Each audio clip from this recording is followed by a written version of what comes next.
What's up, everybody? How are we doing today? Welcome back to another live stream here on Celtics Digest. I'm your host, Bruce Velez, with my co-host, Patrick Billings. And Patrick, we got a great episode to dive into and get in for all of our fans today, as the NBA Summer League is just right around the corner. And I had a video talking about the lineup getting released, diving into it yesterday. But today, I felt like we could have a little bit more of a laid-back stream, and with not much news really circling on the team, diving into this Summer League roster, looking at players that I really like, players that I think could stand out for this Celtics team. And as we mentioned before we went live, probably the most important Summer Leagues for the Celtics in the last couple seasons, with one of the best teams that they've had on paper. It's definitely going to be fun and interesting to keep an eye on some of these guys. Yeah, this will be a good little conversation we got here, maybe a little bit of a short stream, but there's not too much to cover, like you said, Bruce. But I think this is going to be a fun summer league. I think that this is going to be pretty important to what the Celtics are looking for come the beginning of the season. Yeah, I agree too. And like you mentioned, the Celtics Summer League roster has some players that we already kind of knew were going to be on there because they were past NBA guys that have played with the Boston Celtics, or maybe some of their first round picks or second round picks this year. But the Celtics also have some intriguing names that weren't here and drafted, that had played in other G Leagues or had played, in college basketball this season, that went undrafted. Similar to guys like Luke Cornett or Sam Hauser that could be those untapped developmental pieces that Brad Stevens could hit a home run on. And that's something, as a Celtics fan, you always have to keep your eye on here. Even with guys like Josh Minott, even guys with Luka Garza, even though they won't be playing, you got to keep an eye out for those diamonds in the rough. So when looking at the Summer League roster, Patrick, we're going to get into this and kind of dive into it. The first two players I wanted to talk about are the two guys that are in the thumbnail, and those two are the former NBA players that have played for the Boston Celtics that are now going back to Summer League. Jordan Walsh, who will be participating in his third Summer League, and Baylor Scheierman, who will be participating in his second Summer League. Which one of those players would you like to talk about first and kind of get into? I mean, we could start with Jordan for sure. I mean, he's Okay. the one that's been there the longest. I think that this is a huge summer league for him. He's got a lot of different mentalities going into this one. I don't know if you saw the interview. He's kind of saying, like, last year he was trying to be this type of Jaylen Brown, Jayson Tatum guy, but now he's got this little defensive mentality to himself, knowing that he can't be one of them. So if he's going to get some time on the court, he's going to have to play on the defensive end, which is funny because Bronny James kind of just said the same exact thing, saying the time that you're going to find, it's going to be on the defensive end. And I mean, that's what the NBA is right now. You're going to have a lot of offense. You could be an absolute sniper, but teams need to play some defense too. And I think that's how he's going to find the court. I would agree. We saw him try to fight for those minutes alongside Torrey Craig last year at that defensive 3/4. Unfortunately, wasn't able to, with him being a little bit more of a veteran, kind of ready to go. But this season, with the Celtics being a little bit of a kind of let everything fly, type of season, taking those flyers and just trying to see who can really stand out to take those next minutes post Jayson Tatum injury, post Jaylen Brown, when this team is fully 100% healthy. I do like the flyer of Jordan Walsh kind of being there. He did have a quote as well, I believe it was yesterday, kind of joking around, like you mentioned. Now he's been here for 3 years. He said, I'm kind of the vet for this Summer League team. You know what I mean? Like, I'm the guy that everyone's going to, that already knows, that has that experience. And even though he has been able to, crack that rotation, he had to really do anything substantial with that. We even look back to the California and the Utah Classic just a couple days ago that has been going down. You saw the guys like AJ Mitchell, Bryce Sensabaugh really stepping up. And even last season, you saw a guy in Springer who looked fantastic in that first Summer League game for the Boston Celtics. So I think a guy like Jordan Walsh could really make an impact here for the Celtics defensively as that switchable wing and that big defender for this Summer League roster here, and then ultimately being a guy that can step outside to the three-point range, hopefully hit some catch-and-shoot threes, as well as we've seen develop with that point. And the next kind of diving into it, Baylor Scheierman, obviously, maybe running a little bit of point guard, running off the dribble, catch-and-shoot type of player. He showed that hustle and energy last season. I remember him diving in the stands, getting that loose ball from the Los Angeles Lakers game. You expecting a lot of that to see come out of Baylor Scheierman this Summer League as well, Patrick? Yeah, I think so. I think we're going to expect it from both of them, if I'm being completely honest with you. I think the one thing that I would love to see from Baylor is to kind of just show everybody how we could score at all three levels. And I think the defensive side of things, I know that they're both going to bring the energy, but I'd love for the both of them to really just show what they have on the offensive end more, because I think that's what they have to work on also. I mean, I say that, they need to get minutes from playing good defense, and I know they're going to bring the energy with that, but I think on the offensive end is where they kind of lacked a little bit, just because they weren't getting the ball as much. and Baylor's kind of playing in, as well as Jordan, just kind of playing in those garbage minutes. But Hmm. with Jordan, we're not really getting to see much on the offensive end. So I think I would love to see that more from him than I would the defensive side, because it's not like you're playing the greatest players. Yeah. I think this is the opportunity to kind of work on your weaknesses and have, that live basketball play that you really can't get, even if it's just in pickup.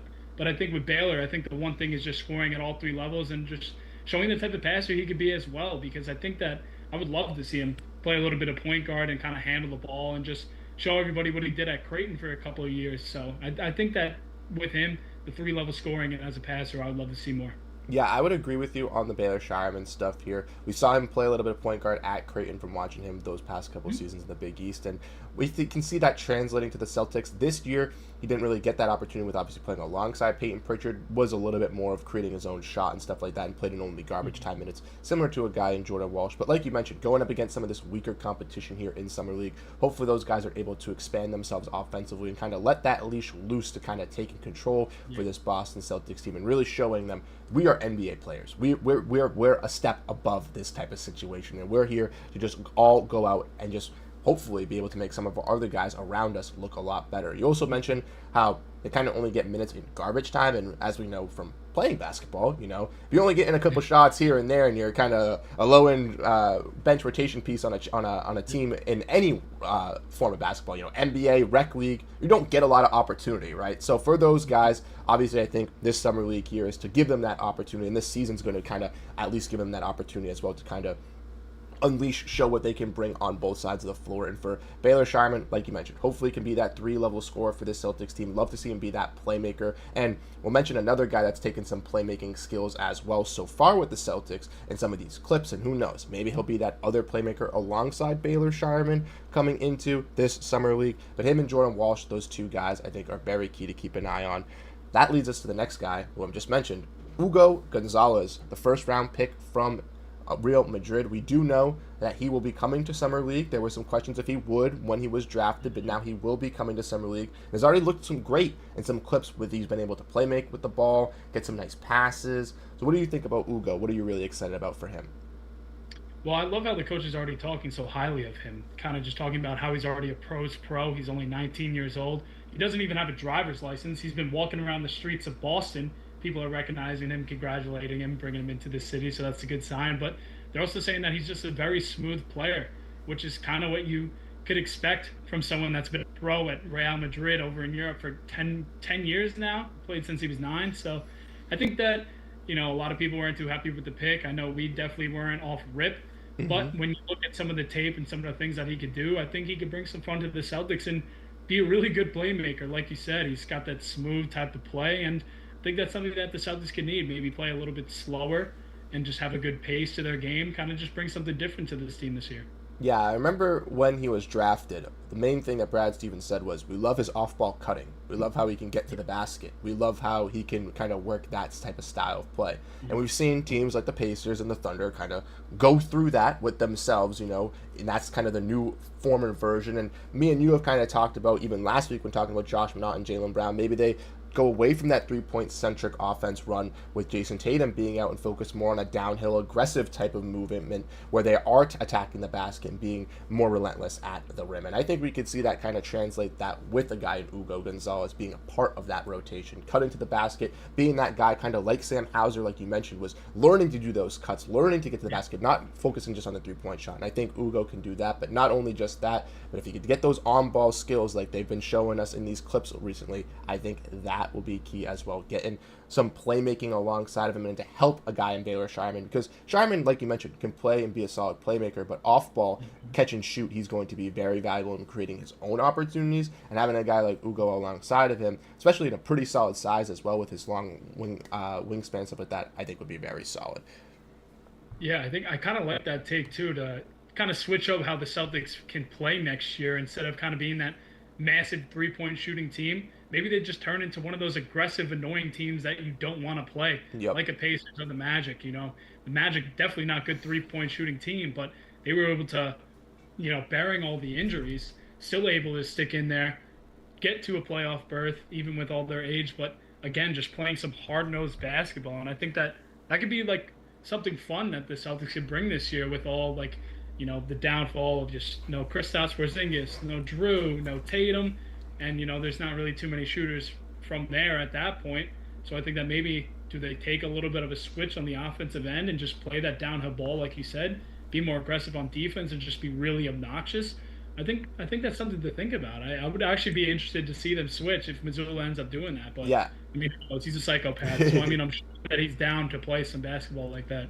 I would agree as well. I just think with Tatum kind of being that focal point and, you're separating so much of that three-point shot. Obviously, you still have Peyton Pritchard. You still have Derrick White. Now you have Anthony Simons, who can be a little bit of a scorching three-point shooter for this team. So it's not like they have to completely abandon it. But if they're going to play through Jaylen Brown, right, usually when Jaylen Brown is that number one guy or that number one option when we see Jayson Tatum sit out, they do play downhill. They'll play with the ball in his hands. They'll work that pick and roll with him. They'll make sure that they're just getting aggressive and getting mid-range jump shots. They're not really focusing on the three, more focusing on kicking out to the three-point shot and working around for a good three-point opportunity, not playing through that. And I think that's something that we could see within this new team. I've seen some comments here in the chat, so I just want to get to this first before we kind of get into anything. We got a comment from B saying, I think Russell Westbrook would be perfect for the Celtics, and he's healthy, very good at playmaking and attacking a basketball with rebounding and defending. And then he asks a question of, would you do a trade with Corey Kispert and Rashawn Holmes with 2 second-round picks for Anthony Simons and then sign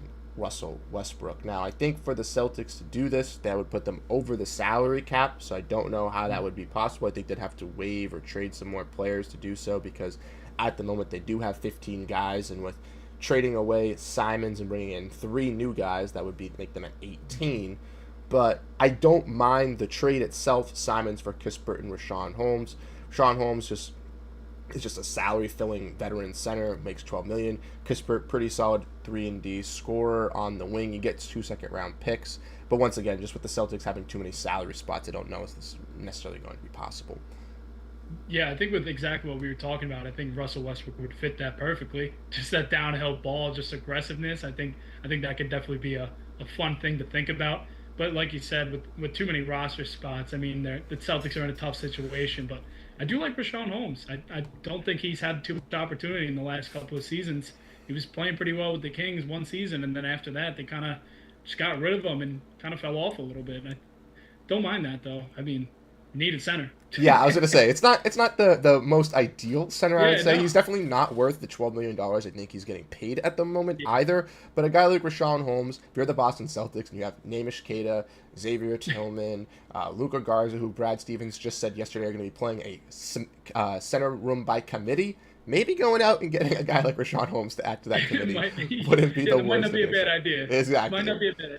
Might not be the worst addition for the Boston Celtics. But speaking of big man, he also mentioned this one as well playing in that committee, and that is Amari Williams, the second-round pick from Kentucky. Our boy Nick NBA from King Nick has been a huge supporter of Amari Williams, and he was on here talking about it. He was on You Got Boston with Noah Dalzell talking about Amari Williams. So from what he's been able to tell you, from what you've been able to watch from Amari Williams, from what you've been able to hear from the Celtics, what are your main takeaways from the big from Kentucky?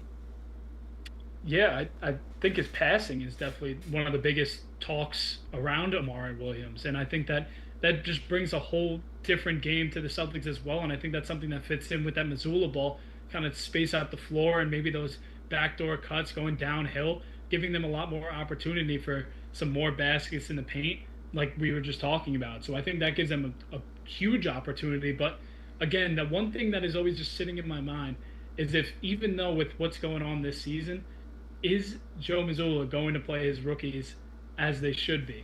That is the one question that just sits in my head. I mean, they're pretty much forced to play them, forced to kind of play Hugo, kind of forced to play Amari Williams. I mean, hopefully that they do really well in Summer League to where that question won't even be asked. But that's just the one thing that just sits in my head. I don't know about you, but that's why I'm like kind of just like, I don't want to get too overexcited, but just what I've seen in the past with all the rookies kind of just sitting the bench, not getting too much opportunity. It's kind of hard to just kind of get ahead of myself a little bit. No, exactly. I totally feel you on that. And specifically with Amari Williams and Max Shoga as well, because they are on two-way deals. We have seen some guys on the two-way move up, and we've seen Joe utilize two-way guys, playing Drew Peterson on that two-way contract, playing Namish Keita, J.D. Davidson on those two-way contracts. But we do know, and we've seen J.D. Davidson and Amos actually get guaranteed deals, so those guys can pan out. But like you mentioned, I feel like with the Celtics here, that question mark of playing those rookies is a big one, because you look at Baylor Scheierman's minutes last year, Jordan Walsh's minutes the past 2 seasons, they haven't really been too flourishing. But with the Celtics dealing with these injuries now, having no Jayson Tatum, and kind of being in a position to kind of just throw everything at the wall and kind of see if it sticks, I do think we will see that utilization kind of come into play. Maybe we'll see Josh Minott, maybe we'll see Luka Garza getting some priority over some of these rookies in the short end of the stick. If those guys don't pan out, I could see Brad Stevens easily diving into this big man rotation and playing a guy in Amari Williams. Like you mentioned as well, it all depends on the Summer League. It all depends on how these guys really do look and show, because even though Summer League, if you do have a good performance, it's not something to be completely wowed over. If it is a couple of successful performances and you're the Celtics, then you could say, maybe this is something that does show some intrigue going into the season. And Amari Williams, like you mentioned, comes into the NBA with his known trait being passing, and with the Celtics losing Luke Kornet, now most likely losing Al Horford from the latest comments from Brad Stevens, it does seem like they're going to need that passing big to connect the ball to their guards, to their wings, and keep that fluid construct of a connective big man that can set up the offense in the Celtics system. And that's something that we've talked about here multiple times on Celtics Digest, is that the Celtics, even if they do lose these players, are still going to want to keep this system together and find those roles to compete and keep this core construct of how they play basketball intact. And I think that draft of Amari Williams kind of does show that to us. Yeah, and I think just one more thing about him is just as long as he could just be a very solid finisher just in the paint. Yep. I feel like kind of watch, so it feels like kind of old schoolish a little bit, kind of just sit on the block, kind of post up. But I mean, it's kind of making a little bit of a comeback. I mean, you see a lot around the league, a lot of guys trying to have a lot of length on their team, shoot a lot of threes, but you know, sometimes the league kind of moves into different ways and things start to make their way back. I mean, we see Zubac, playing very well, not comparing it to him, but just picking a low post player and just doing well, as long as he could just finish really well at the rim, be a great rebounder. And the playmaking obviously is one that stands out. But I mean, of course, if his teammates kind of just trust him to get downhill and kind of bring more defenders over, then it opens up a lot more. So I think if he scores a lot more than we are thinking that he's going to, then I think it just opens up a lot more opportunity on the offensive end. I really like that input, and I think to mention that on my last thing as well is rebounding, not the greatest for Amari Williams, but something that can potentially be worked on with the Celtics, as like we've seen with their rebounding skill. Even with Jayson Tatum, they've been very dominant with that, so I think they can kind of work that with their bigs. He can work out with the veteran, Neemias Queta. Yes. Apparently, he's being called a vet at this point. Yeah, that's the crazy part. Rebound or something. That's crazy. That's crazy. Neemi the vet here in Boston. He did get some starting minutes this last year. We got to give him his credit for that. But Neemi, Amari Williams, very excited to see what Amari can bring. I think he's one of the most interesting pieces on this Celtics Summer League, specifically for the position of need at the center as well. It can be hopefully not that polarizing for the Celtics, but if he can blossom and be a really standout guy, and I know Nick NBA has talked to him as a potential like Isaiah Hartenstein type build, if that's what he gets to his peak, that would be really nice for the Boston Celtics. But finally, to wrap up the Celtics draft picks, Max Scioga will be joining this team as well. Pretty solid scorer and shooter. I'm excited to see what he can really bring for this Celtics team. I haven't done too much film or breakdown on him post-draft, but Patrick, what else could you really have to add for Max Scioga? Yeah, I mean, he was in college for 5 years? Pretty long time. So you're getting a college vet. I think you're just one of those picks to where you look at a Sam Hauser. Once again, I mean, this is a great shooter, pretty good on the catch and shoot, especially from the three.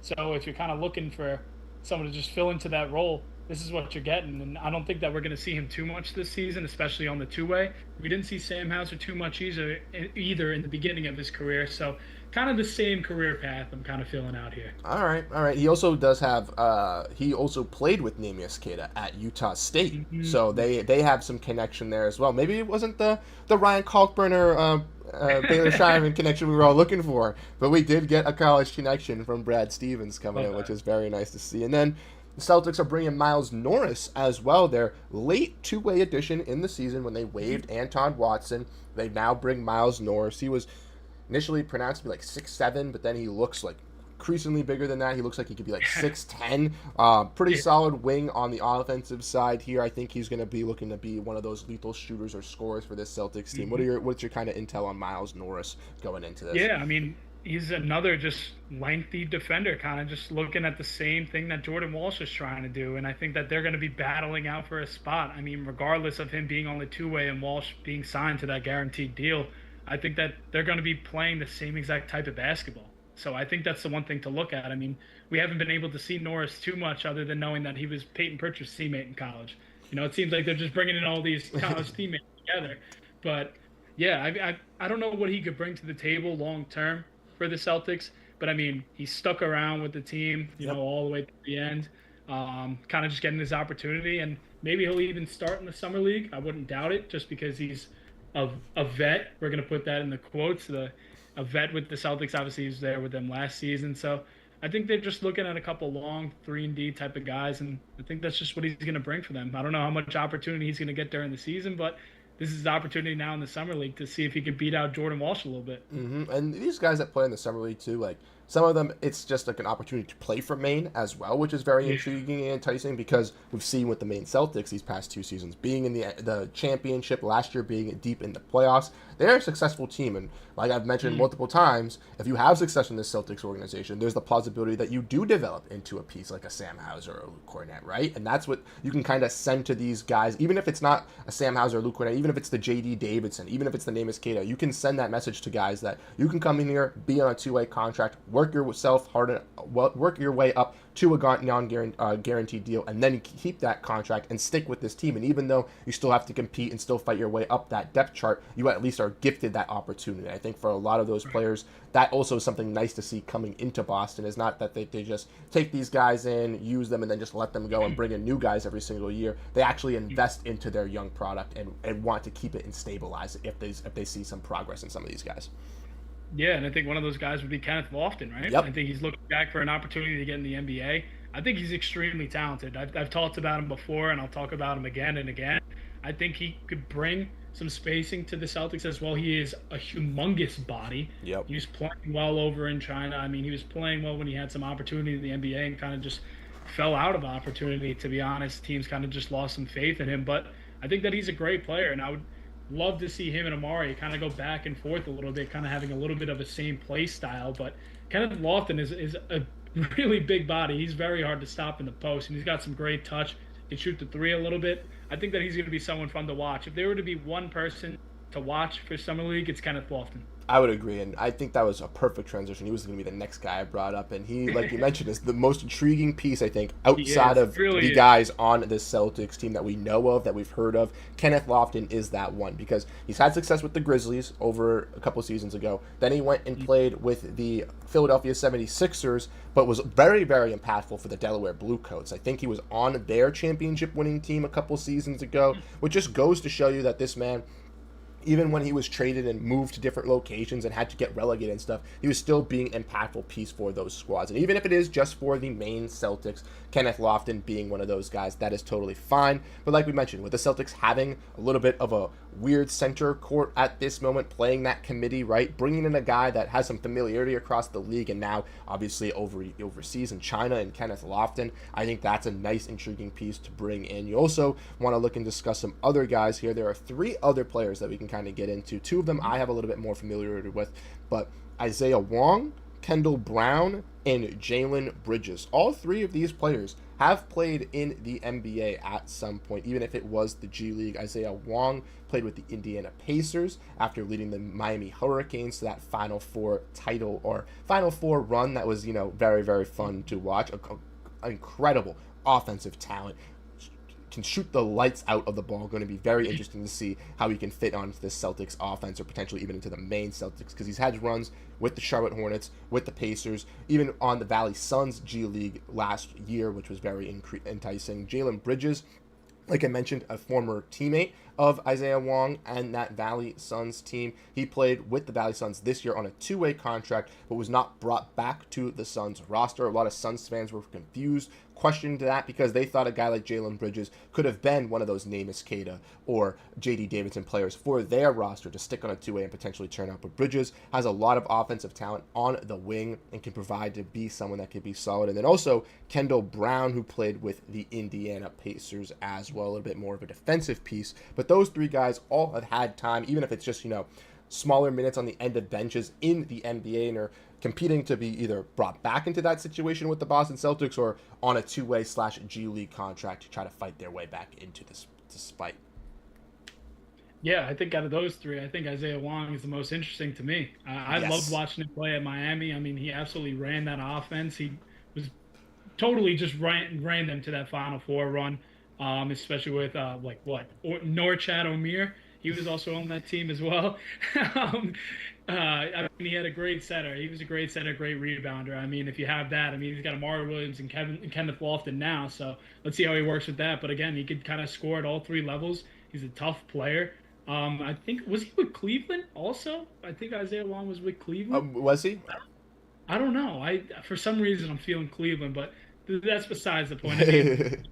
I mean, you can never have enough of a college veteran guards. I mean, I know you saw Colin Gillespie. I mean, sometimes it'll take some time to find your spot, and then that's what it is with college. Like, you get those 4 or 5 year guys.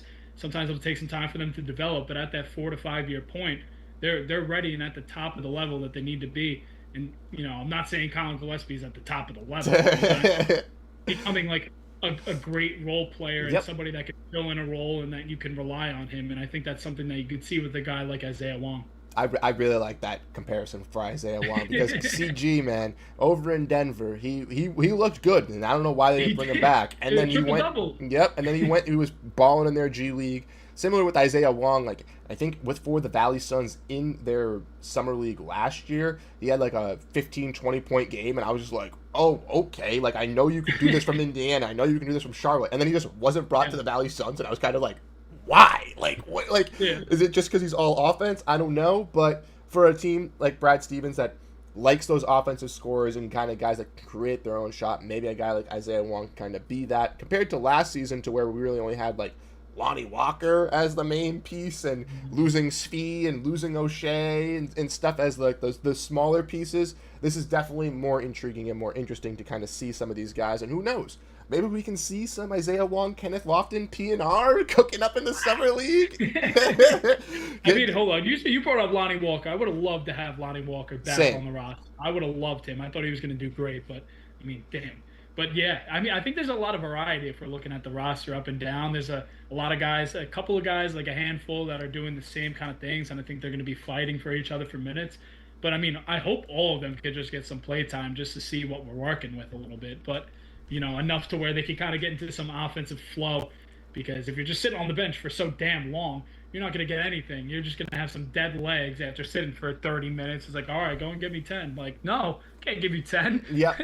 My knees are bricks. So, I mean, I think I'm interested in a lot of these guys, man, but I'm hoping to see the ones that have been sticking around for a little while now to kind of show me a little bit something, especially on the offensive end, like I told you. But I think they're all going to bring that defensive energy. So hopefully the offensive end is where we start to see them flourish. 100%. And for the Celtics, like we mentioned, this is going to be probably the most exciting summer league for all of us over these last couple seasons, just because we've been in this championship, aura of competing for championships and trying to win. We haven't been really drafting this kind of young movement. And now this season, not only do we have three of our last first-round draft picks on this team, but our last 2 second-round picks, our other two-way contract, 4 other guys that have had some NBA experience around the league, like we mentioned, Kenneth Lofton, Isaiah Wong, Kendall Brown, and Jalen Bridges. We're also adding 4 undrafted guys as well from the draft here. Ben Gregg from Gonzaga, Aaron Scott from St. John's, Hayden Gray, and also Zach Hicks. I don't know if you know much about those 4 guys, but those 4 being added onto this squad, we'll see what they can kind of bring for this Celtics team. But like we've mentioned, they have a lot of experience, they have a lot of veteranship, and for a team that is going to be, at least interesting for fans to keep an eye on, to see if maybe who knows? We saw with Watson that he lost his two-way spot after being drafted. So could something like that happen to one of these guys, an Amari Williams, Max Shoga, Miles Norris? Could a Kenneth Lofton, an Isaiah Wong, a Jalen Bridges get a two-way spot? Or could one of these guys, even if they get a main spot, potentially work that up to getting a two-way spot or getting a guaranteed spot for this Boston Celtics team? It's also going to be exciting to see what those veterans, like we mentioned, Baylor Scheierman and Jordan Walsh, can be able to do leading this team. And then Hugo Gonzalez being that kind of bright pick here for the Celtics, seeing what he can do on the ball, off the ball, offensively, defensively, to really kind of figure out his role. Because I feel like for the Celtics, with not knowing much about him and with him playing overseas, there's not just like a set kind of like analyzation of what he can become. So I feel like he's one of the more intriguing pieces for fans to watch, to see what he can do, so we can see what he could translate for this rotation, similar to how we talked about like Amari Williams can be that connective passer. What is Hugo Gonzalez's role going to be for this new roster or new squad that we're running with? Yeah, I mean, I was just sitting here thinking of something. So who do you think, if you had to pick one player, who do you think is going to be the team's MVP in the Summer League? Not who you're hoping to be, because I'm sure there's a couple guys that you're hoping will be at the top, but who do you actually believe is going to be the MVP of the Celtics? The MVP of the Celtics Summer League team. That's a good one. I'm gonna say that it's probably not going to be Baylor Scheierman or Jordan Walsh, because they're probably not going to play all the games, right? Like, I expect them maybe to play one, maybe two, but I don't expect them to play every single game. Interesting. So with that, I think it's going to have to be kind of one of those two-way guys, one of those guys that's kind of an uncut gem for this squad. I'm going to go with Isaiah Wong, just because I think he's just going to ball out for the Celtics team offensively. And I think when we do see Baylor Scheierman kind of get phased out of that rotation, Isaiah Wong and Max Shoga will be those two offensive scoring guards, and I think that's going to be interesting to see and kind of how they translate. Plus, he's had that experience over with teams in the NBA, teams in the past Summer League. I think he could be a nice guy, and who knows? Maybe this is where Isaiah Wong gets his two-way with the Celtics here or something like that, and that could help out this team down the road as well. Patrick, who's your kind of MVP before we sign off? Well, I was going to say Baylor. But then you're like, well, maybe they might not play a lot. I'm like, didn't really think about that.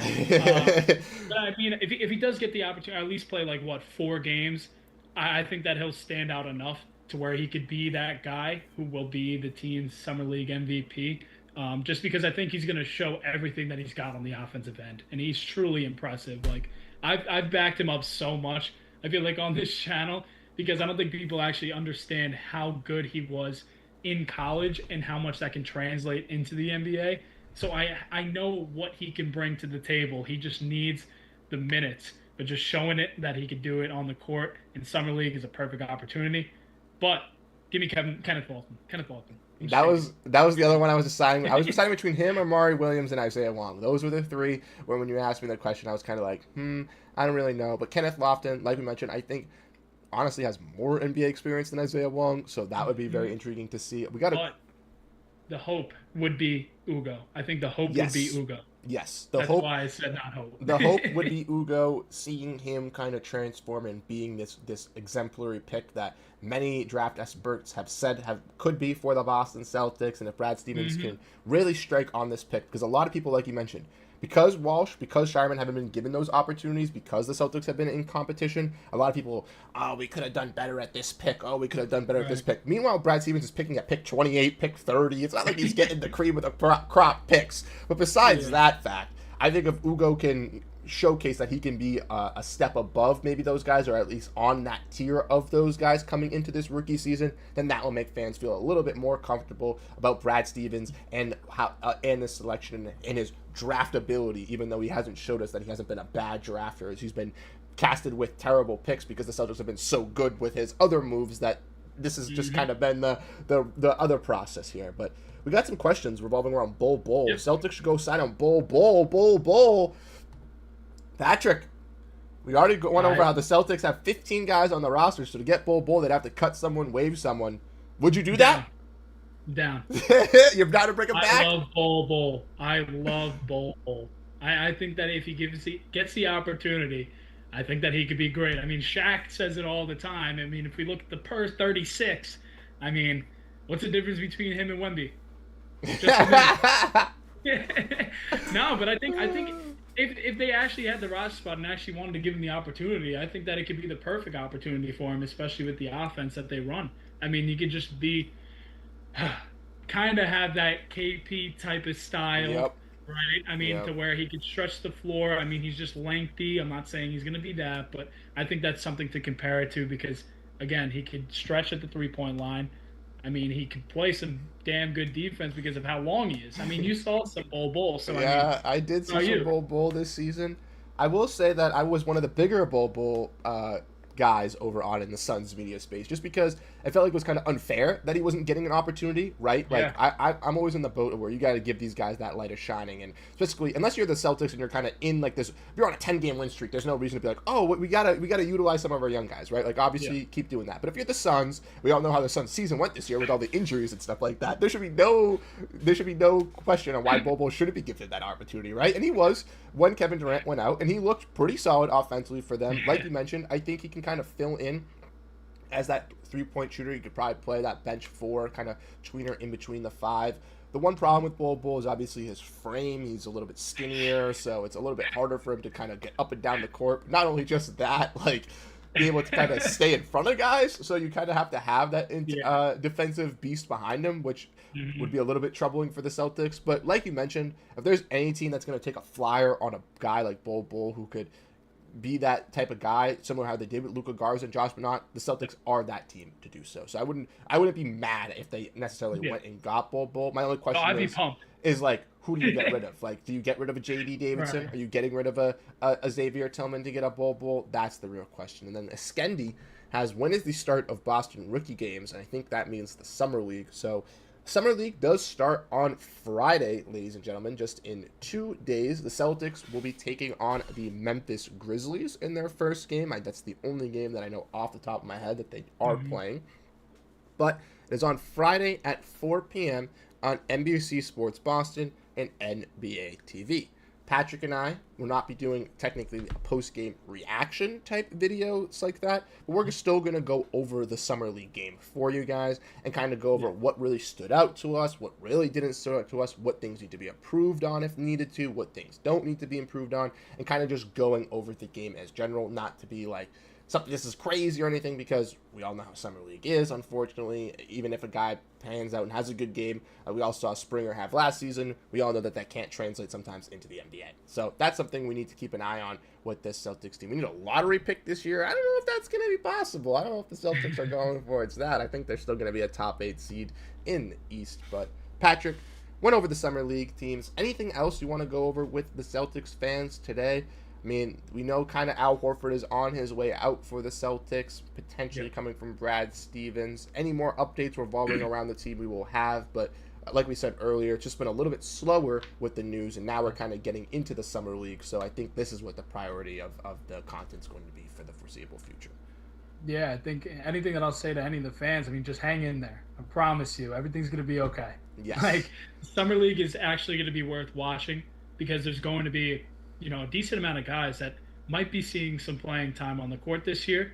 So if you really want to kind of get ahead of yourself and see what you're looking at and what the season may look like, even with Mari Williams, with Ugo, how Jordan Walsh is going to play, how Walsh and Scheierman might end up playing this season, I think it's definitely worth your while watching and just kind of staying tapped in with the team a little bit and kind of hopefully get your hopes up a little bit just to see what you're going to see later on in the season. I mean, we still got a lot of our regular guys from last year. We still got JB, White, Pritchard, Hauser. We got Simons, who's someone to be excited about. I think he's a great player. So, I mean, you know what? We might not be a top 4 seed, but I think we're still going to be hanging in there and just playing some gritty basketball like we said at the beginning of the stream. I think we're going to bring some energy, and teams are going to hate to play us. Yep, you failed to mention your favorite player as well, Minivan Niang, who's going to be playing for this team as well. God. I keep forgetting about him. I mean, there's a reason. Anthony Simons, like you just mentioned, he's going to be a nice, intriguing scorer off the bench. Hey, he wins. Niang wins games, though. He does. That is that. That's the only stat that's good about him. We got Luka Garza, who Brad said is going to be that offensive big guy who can clean up on the glass. We also heard from Brad Stevens as well that they really like some of these players and they feel confident with this team. So I feel confident with going into it. Patrick, apparently you look like Maxi Kleba, and I look like hippie Anthony Davis. I don't know where that came from, but thank you guys. I think I get every white guy with a comb over. So I got Kevin Love. I mean, I got Travis Kelce the other day, which is crazy. That's awesome.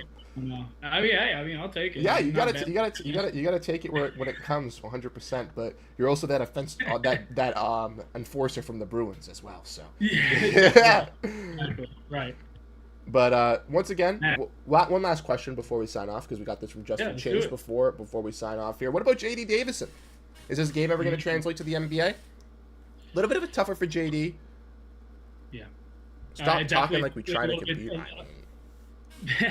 I mean, definitely going to be tough for him to see some time. I mean, I do love him. I love what he's doing down there. I mean, he was great in high school. I love his mixtape. If you never watched his high school mixtape, go and watch that. I mean, he tried to attempt a double East Bay in game. Yep. Jim got, which was the only one who got that. But don't give me my high school bag. But yeah, I hope he could find some opportunity just to see what they have. You know, they've spent so much time on him, just seeing what he has. Finally got that guaranteed deal at the end of the season. And I'm hoping that something could come out of him, maybe get a little bit better from the three-point line. I mean, we've seen him as a facilitator, not too bad, but, I mean, he could attack down in the paint pretty well. I mean, maybe he could learn something from Anthony Simons.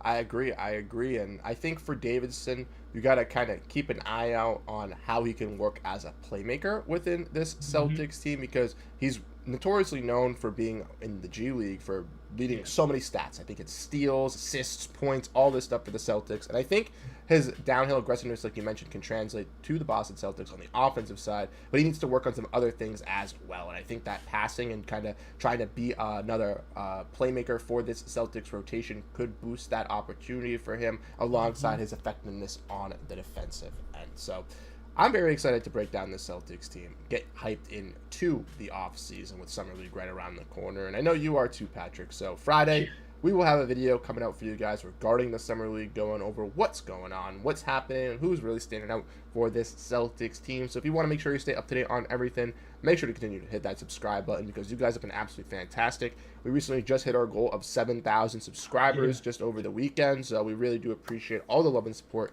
you guys have been giving here on the channel with all the videos that we've been doing and talking about the Boston Celtics. Like I said, going to be a little bit quieter of time here now, with obviously the Celtics kind of being out of the rumor situation and free agency kind of stalling with Summer League starting. So maybe not as many updates and rumors, but more breakdowns of the team and looking at what can really change and help benefit the Celtics going into next season. So we'll have content for you guys revolving on that here on the channel, and we'll hope to catch you guys next week as well when we go live to break down the Boston Celtics here for our weekly live stream. So thank you guys so much for tuning in, being here, hanging out. We really do appreciate all the love and support. Patrick, we got up to around 40 viewers today, so shout out to everyone that was here in the chat, tuning in and saying support. We'll catch you guys in the next one. Have a great rest of your night, and go Boston Celtics.